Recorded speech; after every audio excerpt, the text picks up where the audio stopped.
지옥문 앞에서 살아 돌아온 30대 여자입니다.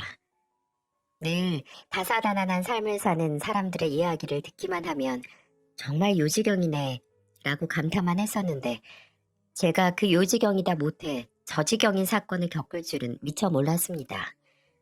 지금 생각해도 등줄기에 식은땀이 주룩 흐를 정도로 소름 끼치는 경험이었는데, 그나마 남들에게 내가 이런 일을 겪었고 부디 다른 사람들은 겪지 않았으면 좋겠다는 마음을 표현할 수 있을 정도로 멘탈이 회복됐기에 사연을 보내게 됐네요.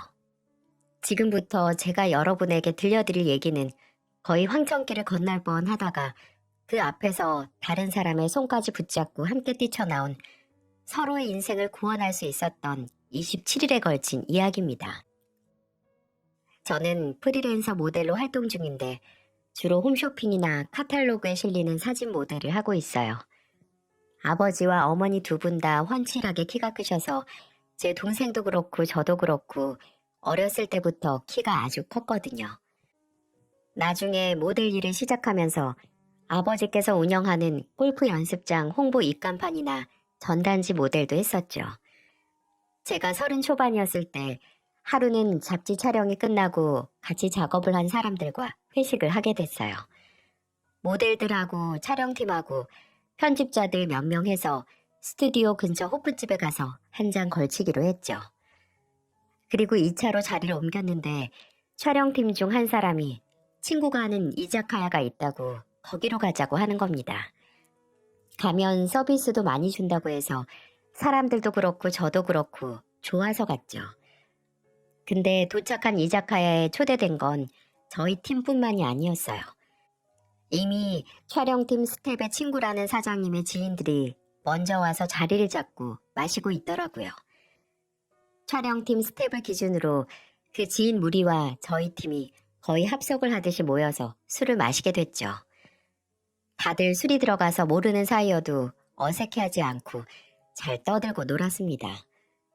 그리고 저는 그날 문제의 인물을 만나게 됐어요. 바로 제 남편이 될 사람이었죠. 남편은 지인 무리 중에 한 사람이었습니다. 제가 자리에 앉자마자 바로 제 앞에 물이나 먼저 나온 음식, 수저와 앞접시를 세팅해준 사람이기도 했고요. 되게 친절한 사람이구나 하고 얼굴을 보는데 술이 들어가서 더 그랬나 봐요. 굉장히 제 이상형과 가까운 외모인 거예요. 저는 안경이 잘 어울리는 지적인 남자를 좋아하는데 남편도 그때 안경을 쓰고 그 안경이 무척 잘 어울렸거든요. 저희 때문에 너무 시끄럽죠. 이 자식들이 술을 좀 많이 먹었어요. 아니에요. 저희도 2차로 왔는데요, 뭘. 근데 키가 크시네요. 혹시 창수랑 같이 일하는 모델이세요? 네, 맞아요. 창수 씨하고는 동창이세요? 아, 그건 아니고요. 그냥 동네 친구예요. 저는 방서진이라고 합니다.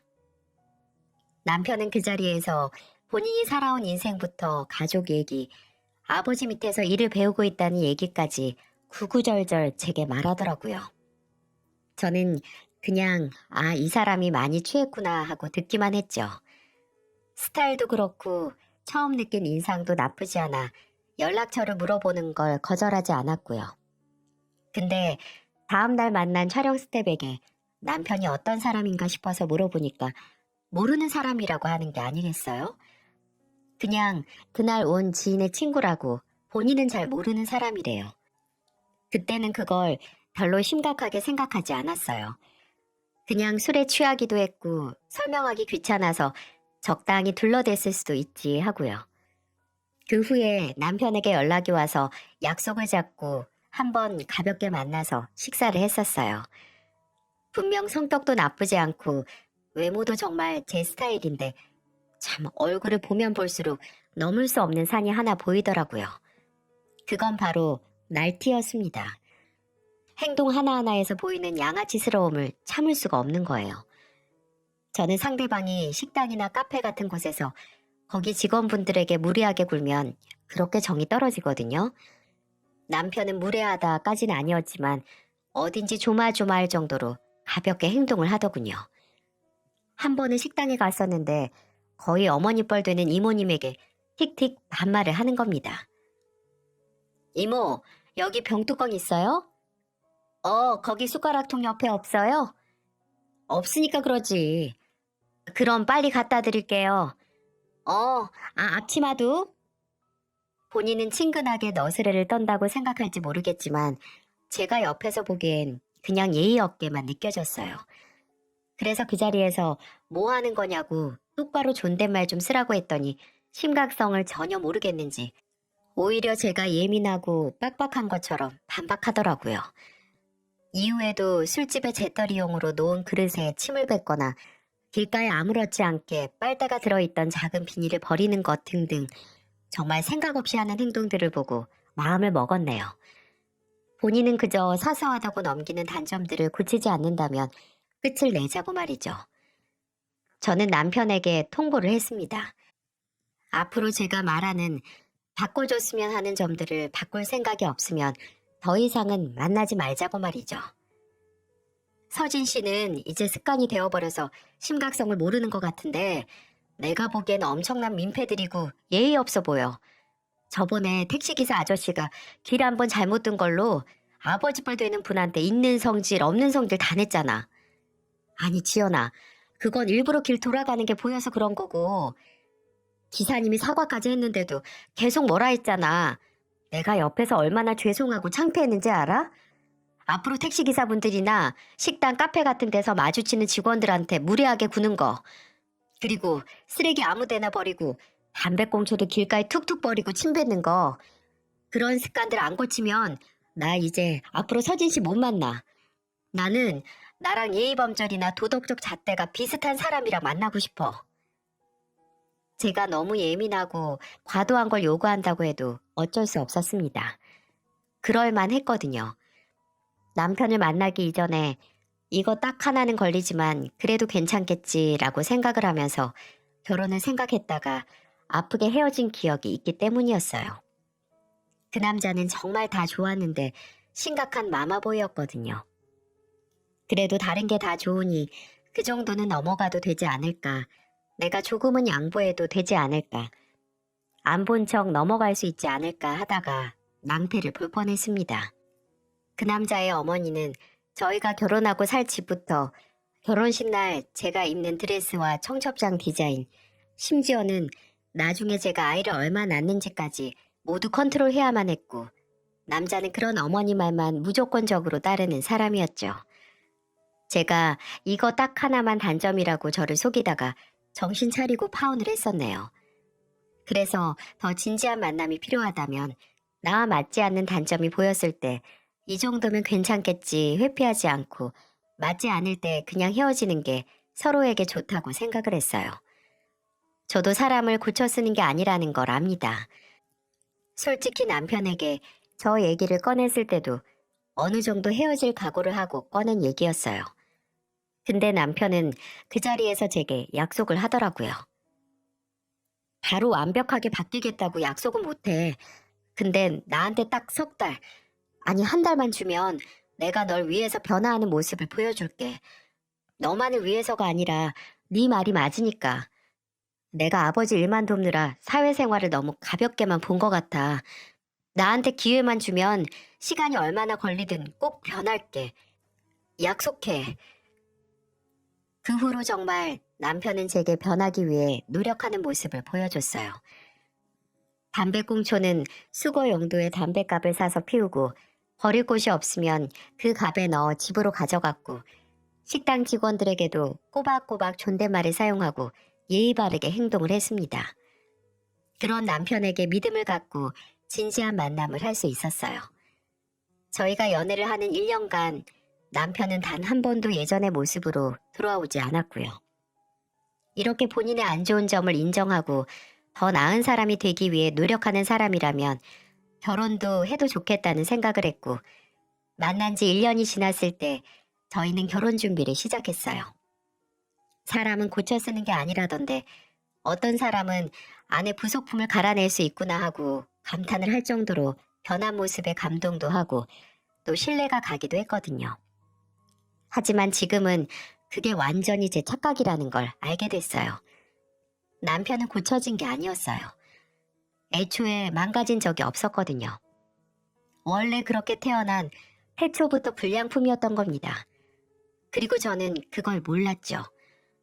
남편은 저와 결혼 이야기를 할 때도 마땅히 직업이 있는 게 아니라 아버지를 도와서 일을 배우고 있는 중이었습니다. 그럼에도 제가 남편과의 결혼을 결심할 수 있었던 건 남편에게는 믿는 구석이 확실히 있었기 때문이었어요. 남편의 아버지, 그러니까 제 시아버지께서는 부동산 임대업을 하셨는데 50억짜리 건물 하나와 아파트 2채를 가진 부동산계의 큰손이었기 때문이었어요. 아버지가 어마어마한 건물주이고 또 그 일을 함께하면서 배우고 있다는데 솔직히 무슨 걱정이 있겠어요? 시아버지께서는 제가 처음으로 시댁에 인사드리러 간 날부터 본인이 가진 어마어마한 부를 자랑하셨습니다. 우리 지연이가 내 며느리 되면 내가 평생 집 걱정, 먹고 살 걱정 없게 해주마. 지연아, 송파랑 광진구 어디가 더 좋으냐? 내가 거기 아파트가 하나씩 있는데 결혼 선물로 주려고 그래. 믿겨지시나요? 무슨 밥 한 끼 산다는 것보다 더 흔쾌하게 집을 주신다는 시아버지의 말씀에 얼떨떨했어요. 저도 꽤 여유로운 환경에서 자랐다고 생각을 했는데 남편의 집안은 역시 부동산 부자라서 그런지 스케일이 다르다고 느꼈습니다. 시아버지의 호쾌한 모습도 돈에서 오는 여유인가 생각을 했다니까요. 시어머니께서도 시아버지만큼 첫인상이 좋은 분이었어요. 지연 양은 종교 믿는 거 있어요? 아니요, 따로 믿는 건 없어요. 어머, 그래요? 우리는 가족들이 다 크리스천이거든. 근데 내가 우리 둘째도 첫째만큼 결혼 잘해서 착하고 똘똘한 아가씨 만나라고 기도한 보람이 있었네. 우리 지연 양같이 참한 아가씨가 우리 식구가 된다고 하고 내가 이제부터는 지연 양 목까지 기도 많이 할게요. 지연 양 우리 집 가족 된 다음에 더욱더 행복해지라고. 정말 다정하지 않나요? 누구든 이 말을 처음 시댁에 간 날 시어머니 될 분께 들었다면 그 집의 며느리가 되고 싶었을 겁니다. 그치만 신경 쓰이는 부분이 아예 없는 건 아니었어요. 시어머니는 저와 만난 후에 종종 제게 먼저 연락을 하셔서 둘이서 같이 밥을 먹자고 하셨습니다. 그때는 저도 얼른 시어머니와 친해지고 싶어서 따라 나갔죠. 몇 번 시어머니와 단 둘이서 만나 종종 식사를 했고 제게 예의를 차려 존댓말을 써주시던 시어머니도 제가 어느새 편해지셨는지 자연스럽게 말을 놓기 시작했을 때였어요. 둘이서 브런치를 먹고 있는데 초반에는 분위기가 아주 좋았습니다. 여기 맛있지? 저번에 친구하고 와보고 한 번 더 와보고 싶은데 집에 이런 데 오는 거 좋아하는 사람이 있어야지. 지연이 네 시아버지는 양념 빨간 거 아니면 입에도 안 대고. 저희 아버지도 그러세요. 음식은 자고로 한식이라고 하시면서요. 그 나이 때 양반들은 다 그런가 보네. 아, 말이 나와서 말인데 지연이 아버지께서 골프 연습장 하신다고 하던데 그것도 꽤 큰 거. 그거 시작할 때 돈 꽤나 들었을 텐데 사돈 어른께서 수완이 좋으셨나 봐. 네, 열심히 사셨어요. 아버지도 그렇고 어머니도 그렇고요.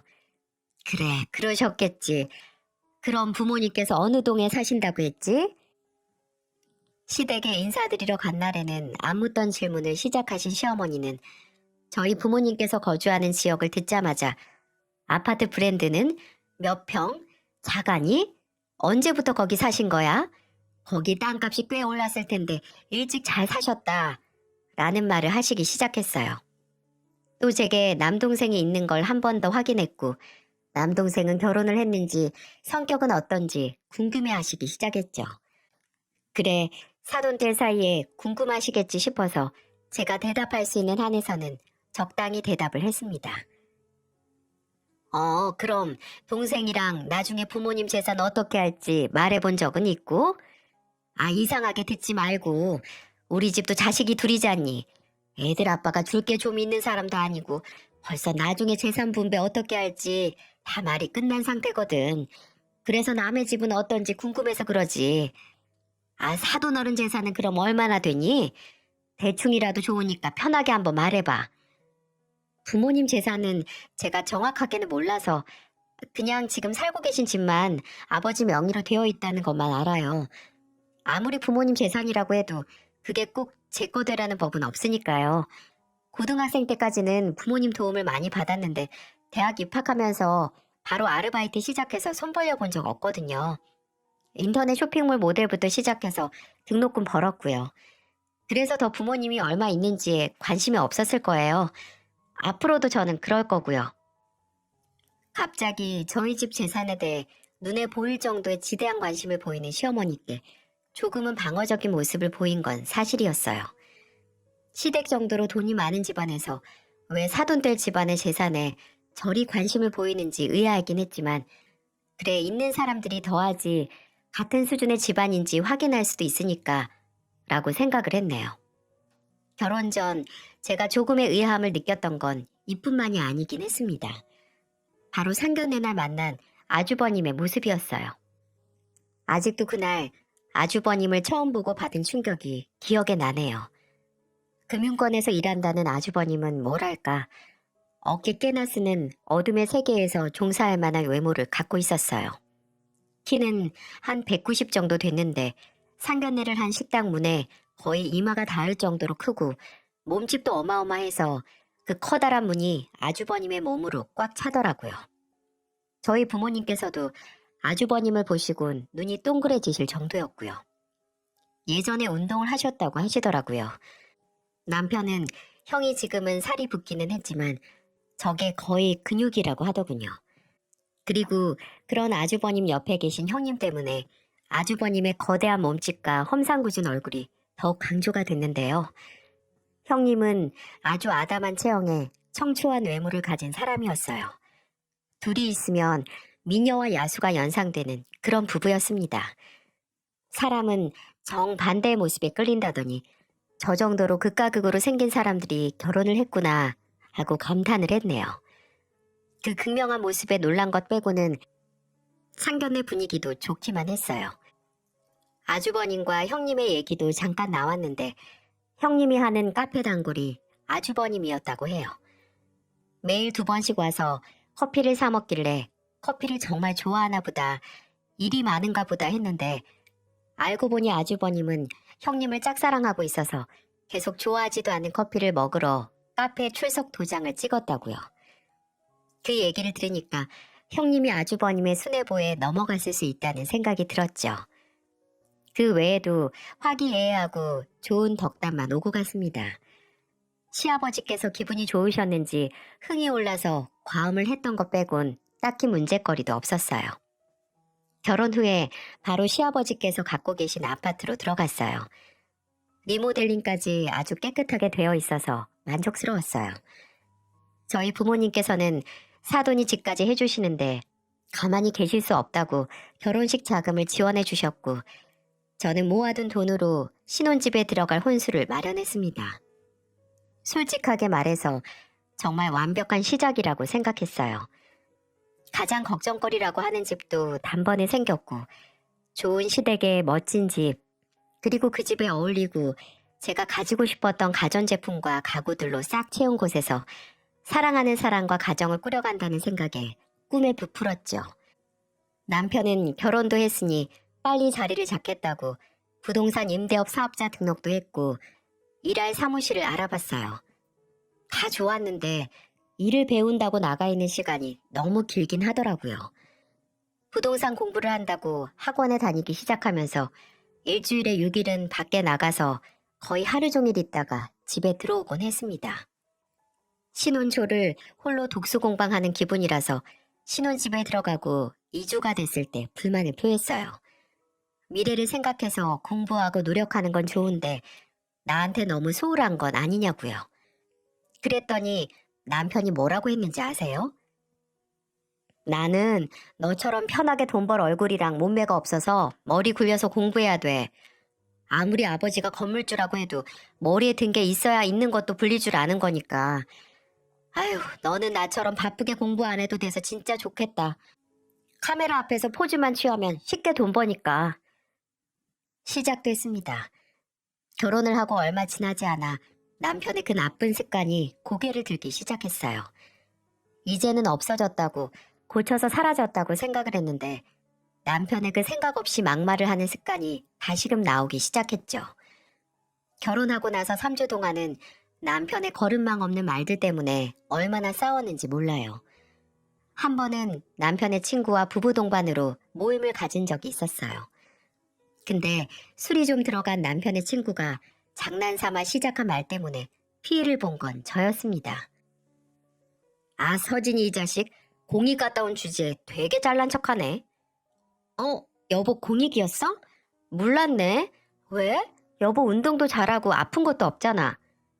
넌 그걸 알아서 뭐 할 건데?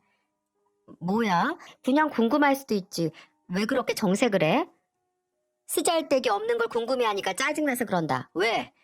야, 너 계속 나 짜증나게 할 거면 그냥 먼저 집에 가라. 술맛 다 떨어지니까. 아니, 대체 제가 뭘 잘못한 건지 알려주실 분 계신가요? 대체 어디서 기분이 나빠서 지 친구랑 그 부인 앞에서 저를 망신을 주는 건지 이해할 수가 없더라고요. 술이 들어가서 괜히 이상한 부분에서 화를 낸 건지 싶다가도 술을 먹으면 그래도 되는 건지 싶어서 우라가 치밀더라고요. 그래서 그날은 그대로 먼저 집에 와버렸어요. 몇 시간 후에 집에 와서 먼저 침대에 등 돌리고 누운 제게 하는 말이 더 가관이었어요. 앞으로 쓸데없는 궁금증 좀 줄이래요. 호기심이 개구리를 죽인다는데 괜한 거 물어보고 다니지 말라고요. 참나, 매번 저한테 예민하게 굴지 말라고 했으면서 누가 더 예민한 건가요? 그 후로 남편과의 사이가 조금 서먹해졌습니다. 그리고 대망의 27일, 제가 결혼을 한 지 27일이 되는 날, 그가 남편의 이상한 행동에 대한 충격적인 해답을 얻을 수 있었어요. 전혀 예상 외의 인물에게 도움을 받아서 말이죠. 그날은 시아버지의 생신이었어요. 정확히 생신날은 아니었지만 가족들끼리 다 같이 모인다고 아예 그 주 주말에 시댁으로 모이기로 했어요. 시아버지께서는 오전에 약속이 있다고 하셔서 다른 식구들이 먼저 시댁에서 그날 먹을 음식을 준비하기로 했습니다. 일종의 서프라이즈로요. 그래서 남편과 저는 일찍 장을 봐서 시댁으로 갔고 형님은 먼저 시댁에 와 계시더라고요. 근데 결혼 후 오랜만에 보는 형님의 얼굴을 보고 순간 말을 이을 수 없었어요. 작고 하얀 형님의 얼굴, 정확하게 광대뼈 있는데 푸르스름한 멍이 있는 게 아니겠어요? 제가 놀라서 인사도 못하고 얼굴을 빤히 보니까 형님은 저와 마주친 눈을 돌리면서 얼굴을 숨기시더라고요. 바로 정신을 차리고 아무렇지 않은 척 형님 오랜만이에요. 저번에 한번 뵈려고 했는데 그때 저 바람 맞히셨죠? 라고 일부러 더 발랄하게 인사를 했습니다. 그랬더니 형님은 그냥 멋쩍게 웃으면서 그냥 요새 좀 바빴어. 알바생 하나가 그만둬서 라고 힘없이 대답을 했어요.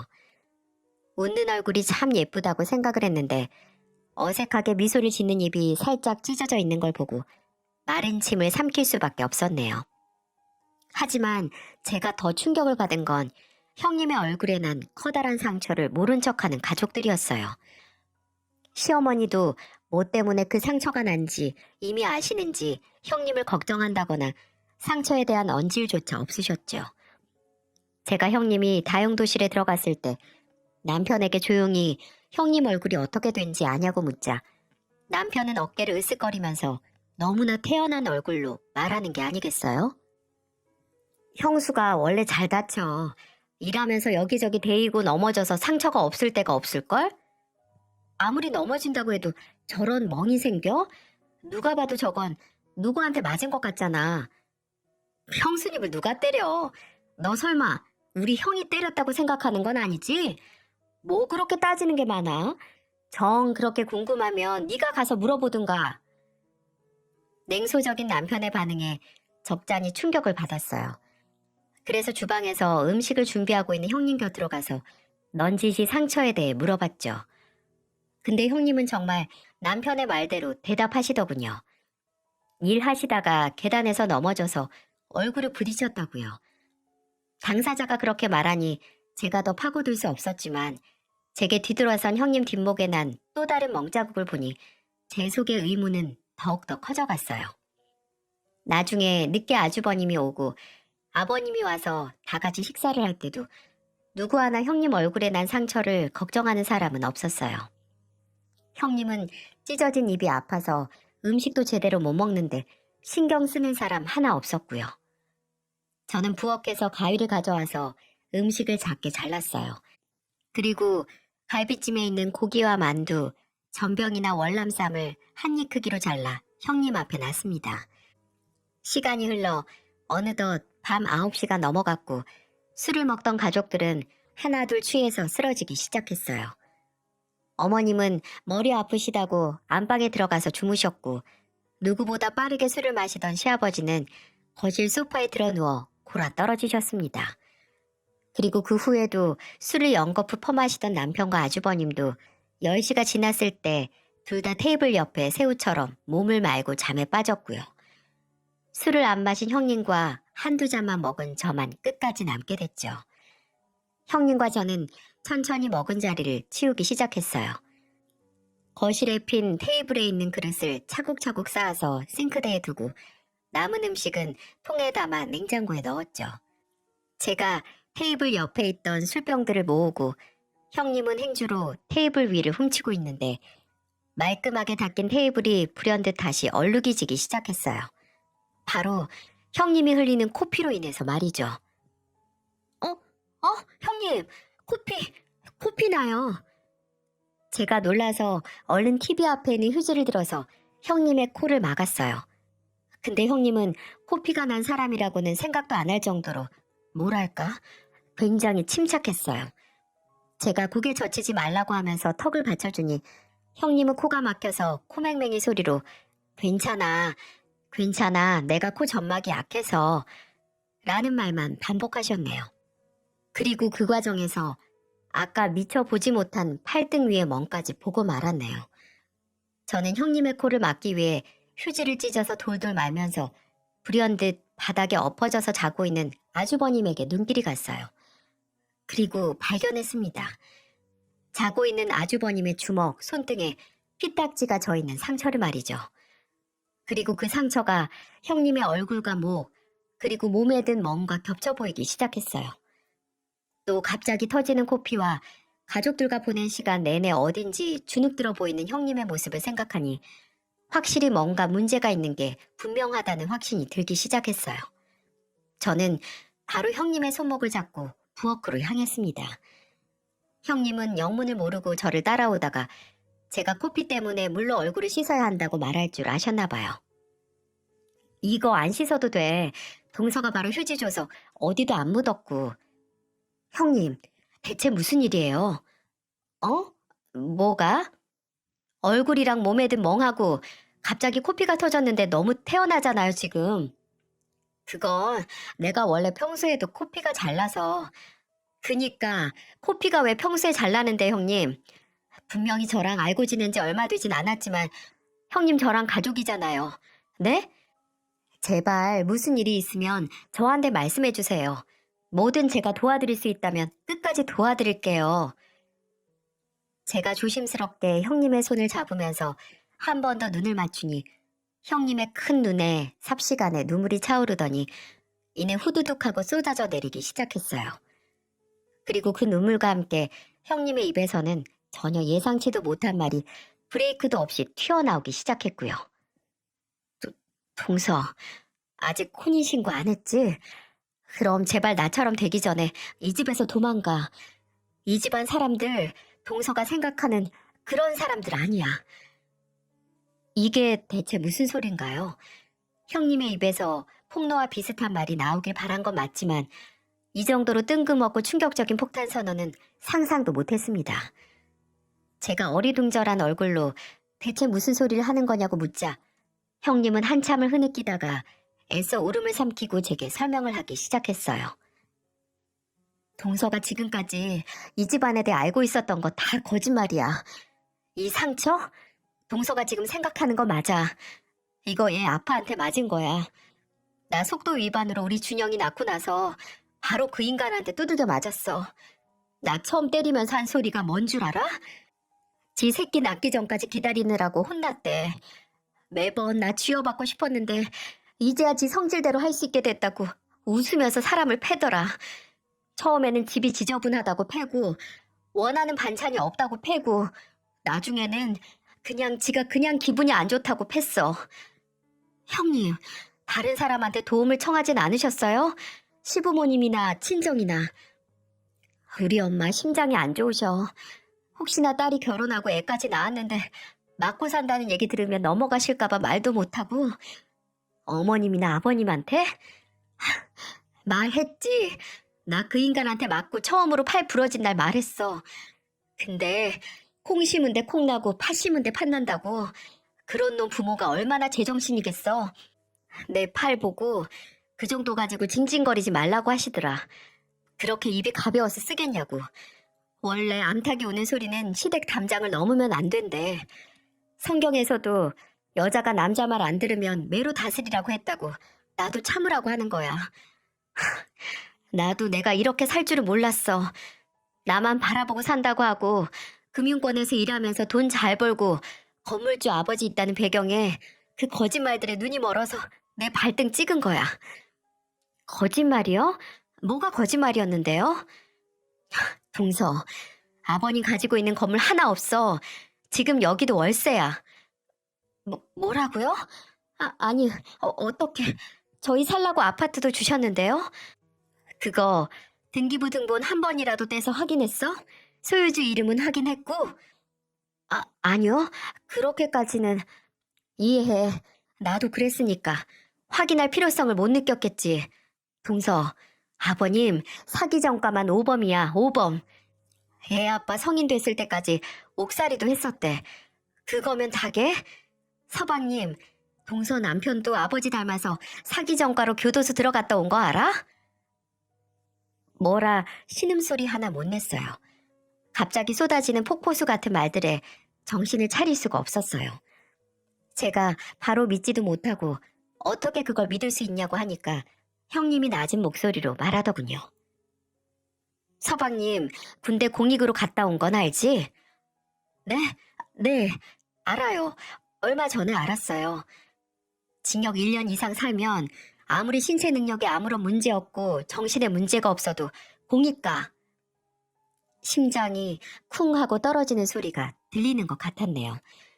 그 순간 공익으로 간 이유를 물었을 때 정색을 하고 묻지 말라고 개거품을 물던 남편의 얼굴이 머릿속을 스쳐 지나갔어요. 제가 아무 말도 못하고 있으니 형님은 그런 절 보고 고개를 한번 끄덕거리고 말을 이어갔죠. 이 집안 사람들 아예 한통속이야. 공범. 아버지가 사기쳐서 남은 가족들이 먹고 살고 큰아들이 사채업자로 일하면서 돈 짜서 벌어오면 다른 가족들이 그거 쓰면서 살고 둘째 아들이 아버지 도와서 투자 사기치다가 걸려서 감옥 갔다가 오고 그리고 가족 중 하나가 호구 하나 제대로 잡으면 그 호구 피 빨아먹고 노예처럼 부려먹으면서 사는 기생충 같은 인간들이라고. 그리고 그 머저리 같은 호구가 바로 나야. 이 인간들 실체 알고 나서 나도 이혼하려고 몇 번을 시도했어. 근데 내가 변호사 알아보자마자 어떻게 알았는지 그때 내가 그 인간한테 맞고 입원했던 병원으로 아버님이랑 어머님이 들이닥치더라. 나까짓 게 어딜 우리 아들이랑 헤어지냐고. 당장 초상 치르기 싫으면 조용히 살라고 협박하러 왔던 거야. 우리 엄마가 어디 살고 내 카페가 어딘지 아니까 이혼이라도 하면 평생 살기 싫게 만들어준다고. 2번 다시 이혼 소리 꺼내지 말라고 협박했어. 고작 그런 입만 산 협박에 왜 아직까지 이러고 사는지 모르겠지? 근데 동서, 사람이 너무 많이 맞고 정신적으로 학대를 받으면 더 이상 다른 행동을 할 에너지 자체가 사라지더라. 내가 그래서 2년 동안 이 집안의 노예로 산 거야. 카페에서 일하면서 버는 돈? 다 그 인간이랑 이 집 식구들한테 가져다 바쳤어. 인건비 아껴서 집에 돈 더 가져오라고 아르바이트생들도 다 자르고 혼자서 카페에서 12시간, 13시간씩 일하게 했어. 내가 정말 이 집안에서 벗어나는 생각을 하면서 무슨 짓을 했는지 동선 아마 상상도 못할 거야. 형님은 다시 눈물을 뚝뚝 흘리면서 제 앞에 휴대폰을 꺼내 뭔가 찾아 보여주기 시작했어요. 그리고 그건 거의 2년간 모아온 형님 노예 생활의 실체이자 이 집안 인간들의 실체이기도 했어요. 형님이 지금까지 아주버님에게 맞고 찍어서 기록한 상처들 사진들부터 시어머니와 시아버지, 심지어 제 남편까지 형님에게 보기만 해도 눈이 썩어갈 것 같은 폭언을 써가면서 돈을 보내라 종용하고 또 협박을 하는 문자 메시지들까지, 심지어 형님이 아주버님과 시어머니에게 맞는 모습까지 동영상으로 그대로 남아있었어요. 입을 다물 수가 없었습니다. 그 증거들에 지금까지 형님이 제기한 허무맹랑한 이야기를 다 믿을 수밖에 없었고요. 눈앞에 보이는 너무나 적나라하고 날 것 그대로의 영상을 보고 머리와 속이 울렁거리고 머리가 지끈거렸어요. 서방님이 직접 날 때린 적은 없지만 그 인간도 똑같아, 지 형이랑. 내가 눈앞에서 지 형한테 맥주가 미지근하다고 맥주 캔으로 맞을 때 그거 보면서 아무렇지도 않게 안주나 주워 먹는 그런 인간이야. 그러니까 동서, 아직 이혼같이 힘든 절차 필요 없을 때 빨리 도망가. 동서 집 잘 산다고 어머님이 얼마나 좋아하셨는지 모르지? 잘 구슬려서 골프 운영장 하는 사돈한테 돈 뜯어낼 거라고 이 갈고 있었다니까? 내가 정말 동서만 보면 내 동생이 생각나서 그래. 동서 이대로 가다간 나처럼 이 인간들한테 등골 다 뺏길 거라고. 그럼 형님은요? 형님도 이거 다 모은 이유가 있으실 거 아니에요? 이혼할 생각으로 2년 동안 다 모으신 거 아니에요? 그렇긴 한데 혹시라도 우리 준영이 다시는 못 볼까 봐 그게 무서워서 이렇게 증거만 모으고 있네. 아버님하고 어머님이 나 이혼하면 우리 준영이 영영 못 보게 한다고 어딜 꽁꽁 숨겨서라도 나 못 만나게 하고 양육권도 지고 끝까지 찾아가서 못 갖게 한다고 한 말을 그냥 흘려 들을 수가 없더라고. 그리고 만일 나까지 없으면 우리 준영이 이런 인간들 손에 못 키우잖아. 손까지 부들부들 떨어가면서 처연한 얼굴로 말하는 형님을 보고 가만히 있을 수 없더라고요.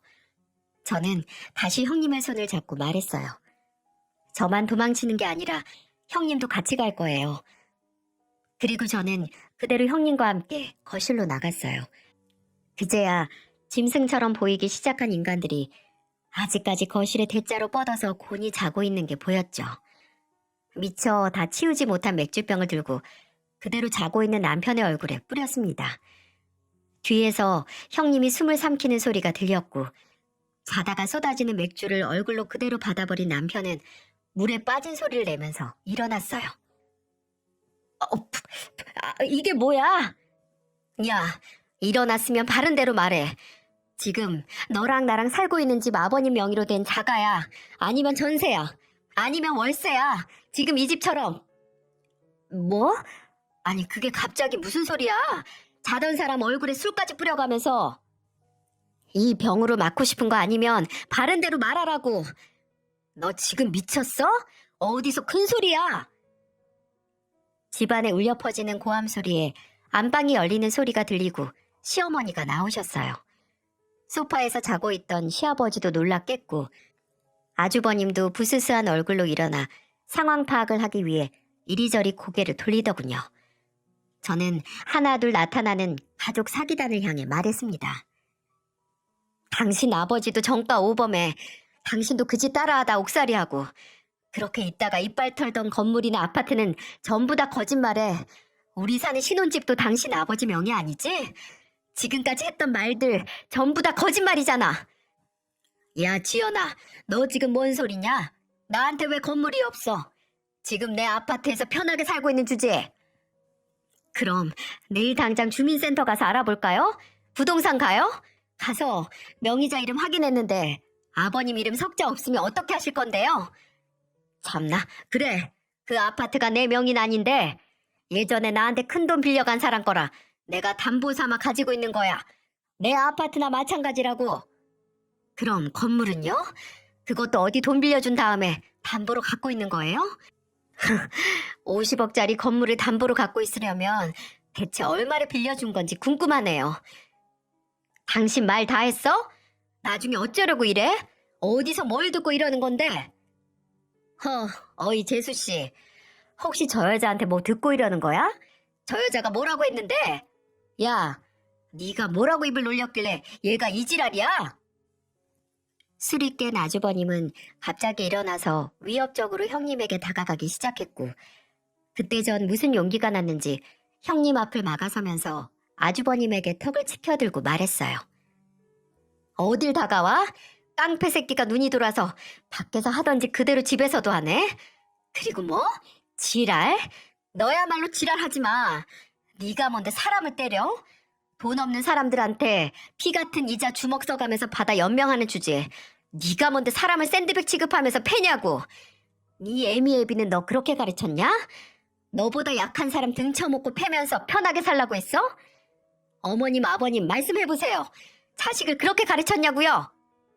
이 미친? 그래 때려봐. 바로 경찰 부를 테니까 네 애비나 동생처럼 옥살이 한번 해보고 싶으면 때려봐. 형님 지금 당장 경찰에 전화하세요. 빨리요. 야, 너 전화기 안 넣어? 어딜 손을 뻗어?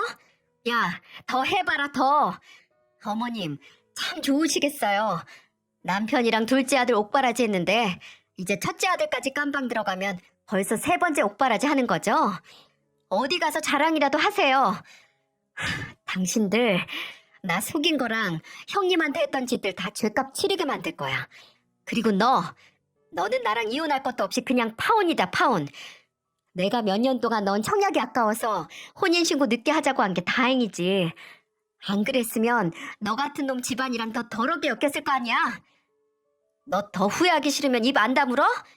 뭘 안다고 조잘거려? 너희 집안이 둘도 없는 사기꾼 집안이었던 거 안다. 어떻게 가족이 한 통 속으로 여러 사람 속이고 등쳐먹으면서 살았냐? 부끄럽지도 않니? 남편이 더 이상 참지 못하고 제게 달려들려고 했을 때 초인종 소리가 들렸습니다. 형님이 부른 경찰이 온 거예요. 한동안 문을 열어주네 만에 시댁 식구들과 실랑이를 했고 문을 안 열면 공무집행 방해라고 문 밖에서 문을 열라고 하는 경찰의 목소리 때문에 시댁 식구들은 두 손을 뗄 수밖에 없었습니다. 출동한 경찰에게 바로 형님의 얼굴과 휴대폰 안의 증거물들을 보이면서 가정폭력으로 신고를 하고 싶다고 했어요. 도착 지점 바로 앞까지 왔음에도 차마 용기를 못 내던 형님도 경찰 앞에서 고소할 의지를 밝혔고요. 당장 폭행을 한 증거가 명확하게 남은 아주버님과 시어머니는 경찰서로 끌려갔고 가면서도 고래고래 소리를 지르면서 저와 형님에게 저주를 퍼부었어요. 남편은 제게 손가락질하면서 욕을 했고 후회하게 만들겠다고 했죠. 참나, 진짜 후회할 게 누군데. 형님은 경찰서에서 진술을 다 마치고 저도 참고 증인으로 진술을 했어요. 그리고 형님과 함께 제 친정으로 갔습니다. 당장 저도 신혼집으로 가기 싫었고 형님도 마땅히 갈 곳이 없었으니까요. 다행히 그날 시댁에 오기 전에 애는 친정 어머니께 맡겼다고 하더라고요. 그래서 저는 형님과 함께 친정으로 갔고 그 새벽에 나타난 딸을 보고 놀라 잠에서 깬 부모님께 자초지종을 다 설명했어요. 부모님은 급작스럽게 알게 된 진실에 황당해하시기도 하셨고 또 붕괴하셨습니다. 혼인신고 안 한 게 천만다행이라고 당장 결혼식 때 쓴 비용과 제가 시댁에서 집을 받는 대신 신혼집에 들인 혼수에 쓴 비용으로 소송을 걸어야 한다고 하셨어요. 하지만 혼인신고를 안 했기에 사기 결혼 고소는 할 수 없었지만 사실혼 관계에서도 사기죄로 민사소송을 할 수 있더라고요. 그래서 평소 아버지께서 친분이 있는 변호사분께서 소속된 로펌에 형님과 함께 의뢰를 했어요. 불행하게도 저는 결혼자금이나 혼수에 쓴 비용으로 민사소송으로 원하는 결과를 볼 수 없다는 답변을 들었네요. 하지만 형님은 달랐습니다. 형님은 결혼하고 지금까지 번 돈을 모두 아주버님과 시댁에 보낸 흔적도 은행에 남아있었고 받은 폭행의 흔적 또한 모두 기록한 상태라서 이혼 소송과 함께 손해배상과 같은 민사소송, 형사고소까지 다 가능했어요. 형사고소는 이미 경찰에 접수를 한 상태여서 변호사를 통해 이혼 소송 후에 정신적, 육체적 학대를 받았다는 민사소송을 진행하기로 했습니다. 저는 사람을 써서 집에 있던 혼수들을 모두 수거했어요. 인부들이 집에 갔을 때 한때 남편이라고 불렸던 인간은 득달같이 제게 전화를 해서 따지더군요. 야, 너 뭐야? 사람을 보내? 너 진짜 집에 안 돌아올 거야? 그럼 내가 그 꼴을 다 보고도 계속 너랑 살 거라고 생각했니? 좋은 말 할 때 다시 와. 너 진짜 후회할 거야. 나는 정말 우리 부모님이랑 형이랑 달라. 사기꾼 집에서 배운 게 사기밖에 없는 놈이 뭐 믿고 그렇게 당당할까? 다시는 나한테 연락하지 마. 너 같은 놈이랑 다시는 엮이고 싶지도 않고 한 번만 더 연락하면 나야말로 후회하게 만들어줄 테니까. 내가 너 예뻐서 가만히 둔 줄 알아? 뭐? 무슨 헛소리야? 너한테 사기당하고 치렀던 결혼식 그거 다 우리 부모님 돈으로 했잖아. 그때 쓴 비용 보상하라고 고소하기 전에 조용히 찌그러져서 살아. 지금 경찰 조사받는 네 형 다음 차례가 너일 수 있으니까. 네, 무리해서 거짓말을 했네요. 결혼 비용으로 보상 청구를 할 수는 없었지만 철거머리 하나 없애기 위해 날린 거짓말이었어요. 근데 그 결과는 나쁘지 않았습니다. 겁을 먹었는지 그 인간은 제게 다시 전화를 하지 않았어요.